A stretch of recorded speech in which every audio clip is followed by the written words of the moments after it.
Hello everyone. I'm going to show you how you can be able to stabilize footage in the Edit page of DaVinci Resolve. Let's get started. First, select the clip you want to stabilize in the timeline.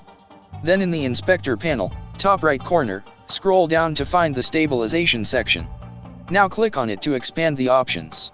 You will see different stabilization modes.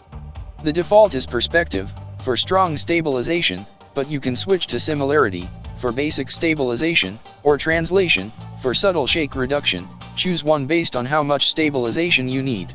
Now enable or disable options like zoom and camera lock depending on your needs.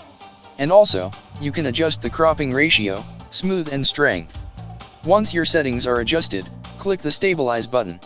DaVinci Resolve will analyze the clip and apply stabilization. Now play back the clip to see the stabilization effect. If it looks too warped, try switching to Similarity or Translation and restabilize. That's it. Your shaky footage should now look much smoother.